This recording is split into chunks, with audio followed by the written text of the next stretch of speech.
I have a good comment for your notes. Now's the time to fix the next 10 years. Now, sometimes you have to come to grips with reality and with truth. That's what was good for me when I met Mr. Schoaf. I was 25 years old. He was 44 years old. And he brought me a wealth of experience, and he started asking me the tough questions. Big question, he said, are you reading the books that's going to take you where you want to go in the next 5 years? Excellent question. So you want to make sure. I would assume for all of you, to get where you want to be in the next 5 years, you're either reading the right books or you're not. That's kind of a brilliant statement, right? You're either engaged in the disciplines or you're not. But here's what we don't want to engage in. Disillusion. Hoping without acting. Wishing without doing. So the key is to take a look and say, where am I? What could I do to make the changes, to make sure that I can take more certain daily steps toward the treasure I want, the mental treasure, the personal treasure, the spiritual treasure, the financial treasure. I don't want to make any errors. Now's the time to adjust my daily program to take me where I want to go. You might draw a little circle. This is where you are. 10 years from now, you could be here, or 10 years from now, you could be here. And the difference in 10 years between here and here could be significant in money and lifestyle, treasures, equity. In 10 years, an incredible difference, but right here, a small difference in the change of discipline, the change of thinking to start you on this journey versus this journey. Now, it's also very important intellectually to know whether or not you're headed this way or this way. And once you decide, 10 years from now, I think that the gathering of my intellectual and personal and spiritual and moral and economic treasure may not be that great. The key is to start right now making these changes to walk this new road. But here's what's exciting to me. Just a few daily disciplines makes a great deal of difference in 1 year, 3 years, 5 years. Just a few daily disciplines. Whether you wind up here or here. Good question. 10 years from now, you will surely arrive. The question is, where? We don't want to kid ourselves about where. We don't want to kid ourselves about the road we're walking. I had a day shortly after I met Mr. Schoaf called Do Not Kid Myself Anymore Day. I don't want to go disillusioned anymore. I was using the cross-finger theory back when I was 25, 24, 23. I finally decided that the cross-finger theory was not going to get me what I wanted. That isn't where the treasure lies. That I'm going to have to make sure which of these ways I'm headed. But a few reading disciplines and a few disciplines of mind and a few disciplines of activity, and you can make all the difference in the world whether you wind up here or whether you wind up here. But just a few changes. Sometimes we get the idea that we're doing about 10% and there's about 90% more that we need in order to make the difference for our fortune. And probably the opposite is true. We're doing enough things to have bought and shared in the good life so far. And maybe all you need is that extra 5%, 10% of intellectual change, activity change, a refinement of discipline, a refinement of thought. And all we need is the ideas to make those simple changes. And the equity starts gathering in 1 year, 3 years, 5 years, 10 years. So here's one of the key questions of the evening. Starting tomorrow, what are you going to do that'll make a change in your life's direction? Good question. What are you going to do starting tomorrow that'll make a difference? Now see, if you don't do something starting tomorrow that'll make a difference, guess what? It's going to be the same. And see, that way you can guess what the next 5 years are going to be like. Look at the last 5. Because the next 5 are going to be like the last 5 unless you, major key, tomorrow, change it all. Or change a little, or change something, or don't change. It's choice time. You can do whatever you want. But it's nice to know any day you wish you can change your whole life. What can you do starting tomorrow that'll make a difference? Good question. What can you do with economic chaos, massive disappointment? What can you do with a broken heart? What can you do when it won't work? Good question. If you want your life to change, here's the source of it all. Ideas plus inspiration. Now, ideas are not that far away. Everything you need is within reach. The ideas you need for life change or business change is within reading reach. It's within listening reach. There's probably a library not too far from you. The problem is, right, there's a library there, but most people drive by. Very few drive in. Do you know how many people own a library card in the United States? 3%. And guess how much they cost? Nothing. Wow. But see, it's within reach. Now, the key is, who's going to reach? There's a simple Bible phrase, and I'm an amateur on the Bible, but here's what it says. If you search, you will find. But it's very important to know that finding is reserved for the searchers. We don't find what we need, we find what we search for. Needing is not the prerequisite to getting value. You can't be a needer, you have to be a searcher. But if you'll search, if you'll try, if you'll go, if you'll listen, ideas are within reach. And ideas are life-changing. There's nothing so powerful as an idea whose time has come. A business idea, a social idea, an investment idea, good health idea. All you need is just the refinement of an idea to make an impact on your life. Gather treasure, gather equity, gather wealth. Because it doesn't take much to make a significant difference as the time passes. A good note for you to take. We could all use a little coaching. Listen to someone's experiences and see if it might cause for you a little moment of correction so that you can make some changes that'll add up to some extra worth in the next 1 year, 3 years, 5 years. All kinds of ideas, health ideas, enterprise ideas, living a better life ideas. Now, if you're excited and you're ready to change, find out how things work. The first key to doing better is find out. To change your life, really, you need ideas. There isn't anything an idea can't change. And Schoaf taught me the major problem is lack of an idea, not a problem. At first, I didn't have any money. I said to Mr. Schoaf, I don't have any money. He said, that's not a problem. Now, see, up until then, I always thought it was. Right? I was confused. He said, no, the problem is lack of an idea on how to create money and wealth. It isn't lack of money, it's lack of ideas. So if you get the ideas, see, you can change anything. Now, to get ideas, you need a constant study of finding out. Now, Schoaf also said, when you find out something that works, put the information in your journal. Don't use your head for a filing cabinet. Put it in your journal so that you can do the next best thing. Repetition, repetition, repetition. Go over it. And if you repeat it, go over it, sure enough, someday, some mysterious day, the idea takes root, starts to grow, and shows up in your bank account, and your dress, and your personality, and your lifestyle. But capture the ideas in your journal. Find out how things work. Schoaf gave me this word for my life change. He said, study. Great word. If you wish to be successful, study success. If you wish to be happy, study happiness. If you wish to be wealthy, study wealth. Don't leave it to chance. Make it a study. Some people just go through the day with their fingers crossed. See, that won't do it.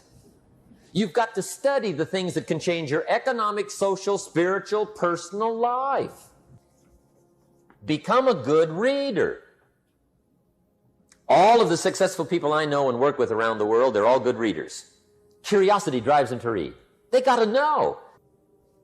Become a good reader. Now, that's my opinion. Listen to the other lecturers and listen to me and make up your own mind. Don't be a follower. Be a student. Okay? I say, really, for life change, you got to read. One way to learn is from your own experiences, but another way to learn is from other people's experiences. See, one book might save you 5 years if you read it. Did you know there's books on how to be stronger, more decisive, be a speaker, be a leader, have a better effect on other people, develop your personality? Did you know there's books on that? And people don't read them? How would you explain that? And they can read. Did you know that hundreds of successful people have written their stories in books, and they wrote down how they did it, and people don't read it? How would you explain that? The guy's busy, I guess. You know, you get tied up. The guy says, well, yeah, you work where I work. By the time you struggle home, it's late. You got to eat a bite of supper, watch a little TV, get to bed. You can't sit up half the night reading. And the guy's behind on his car payment. Good worker, hard worker, sincere. But you got to be better than sincere and work hard. Otherwise, at the end of your life, you'll wind up cold, stony broke. You got to be better than a good worker. You got to be a good reader. You may not be able to do all you find out, but you should find out all you can do. See, you don't want to wind up at the end of your life and discover that you've lived only 1/10 of it. And the other 9/10 went down the drain.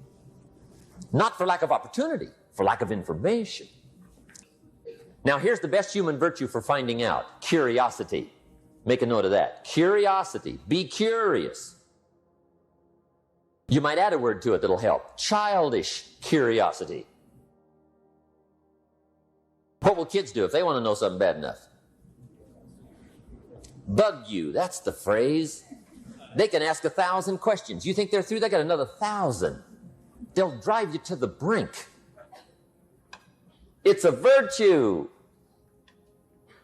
When you gotta know, be like a child. In fact, Jesus, the master teacher, said, unless you can become like little children, you might as well forget it. You don't have a prayer. Excellent advice. You gotta be like children. 4 ways, in my opinion, to be like a child.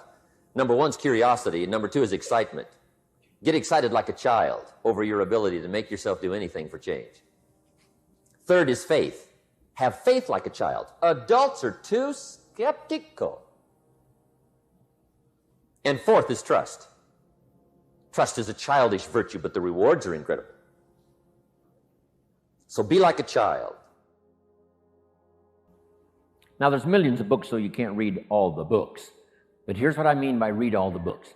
Read all the books you need to read to make your fortune, become powerful, influential, healthy, prosperous, aware, bright, helpful, partnership, father, mother, grandparent.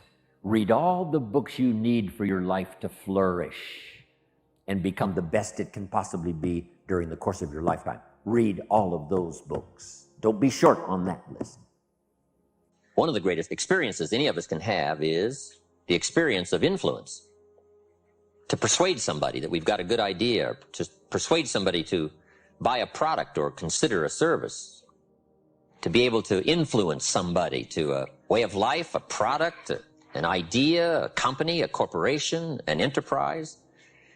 Influence is one of the greatest of life's experiences. The chance to influence somebody else, their thinking, their future, maybe their lives, is a great experience. And all the way from being a manager to an executive to being a parent, we all have in some respects the chance and the opportunity to influence somebody else. Now, the key is to develop the skills to do it. There's one thing in doing it casually, another thing in doing it hazardly, and the other is to do it on purpose by learning the skills. Gathering the skills to help influence people to a way of thinking, to a product, to an idea, to an enterprise, or just to a better life. I think, first of all, to get more, we need to just be thankful for what we already have. But let's be thankful for where we are, because that's how good ideas start to flow. Thanksgiving for what you've already got. Here's what blocks the flow of all good information: cynicism. It's not that difficult to be a practiced cynic. Feeling cynical about circumstances, cynical about place, cynical about opportunities, cynical about people. But if we turn that around, turn cynicism into thanksgiving, now the ideas can flow, information can flow, refinement of ideas can flow. So that's number 1, be thankful. Here's number 2, be eager to learn. No matter what you know, There's always some more. There's nothing like a good, powerful discussion to refine an idea. What we want is ideas that pass the test of the tough questions. And it's good to be around people who can ask the tough questions. Debate has a unique way of refining ideas that can become of value. But here's what I ask you to do. Argue with all this stuff later. Go back over your notes and relive the experience and think about what we've shared with you here. The key is to stimulate the mind, to think thoughts and to think ideas, to open up channels of information. Refinement of intellect is where the future fortune lies. But be eager to learn. And the last comment is, be a good listener, which isn't easy these days. Everybody wants our attention. Radio voices and television voices and advertising voices and political voices and social voices and religious voices and community voices and family voices. And how do you sort through all the voices and give extra time to a voice of substance? It isn't easy. But if you'll practice the art of good listening, no telling what you can find in the way of ideas that can help change your life. The next key word is inspiration. Inspiration is a mystery, why some people are inspired and some are not. Who knows what that mystery is? Emotional vitality. Some people have this incredible zest for life and an appetite for living well and doing well, and others seem to take the ho-hum attitude, let it slide, and hopefully it'll work out anyway. I don't know what the difference of that is. But it is exciting to watch people who are inspired. But I think the key to it all is self-motivation. Personal inspiration, drawing emotional vitality from life and the challenge, going for it. We all admire that. Now, just a personal word. I don't know where I've caught you in this particular lecture series. Maybe this is springtime for you. You've got a new opportunity going and no telling what you're going to make of it, and you're all excited. Maybe some of you, we've caught you in harvest time. Maybe you're celebrating. Maybe this is the summertime for you, when sometimes the going is tough, and the weeds are attacking your garden, and the bugs are after your values. Summertime is an interesting time. It's not that easy to last from spring till fall. Summer's a test, and especially when the creditors are calling. So I don't know, maybe we've caught you in a testing time. Maybe this is challenging time for you, the summertime. Maybe I've caught you in winter. And I'm sure we've all had some of those winter times, sort of desperate times, decision-making times. Maybe I've caught you in this series at the fork of the road, and some of the decisions you make in the immediate future are going to have everything to do with your next 5 years, 10 years. And I've been to a few of those called forks in the road. I mean, which way do you go? What do you select now as your next path of opportunity? And maybe these are trying times for you. Winter can be a source of trial when the push is on and the press is on. You got to get going. You got to take action. The disciplines is the miracle process. And here's how to get the miracle of your future going as far as disciplines are concerned. Number one, do what you can. You might go home and set a whole new pace for yourself, and we call it cleaning up neglect. Should walk around the block, could walk around the block for your good health. Don't walk around the block. See, you're on the wrong track. Should read, could read, don't read. On the wrong track. Should call, could call, don't call. On the wrong track. Could change, should change, don't change. You're on the wrong track. Don't let neglect destroy your days, destroy your life, and destroy your future. Go back and do what you can. And if you'll do what you can, then life will give you some extraordinary things to do. You got to take care of the small disciplines before life will give you a chance to handle the more complicated disciplines.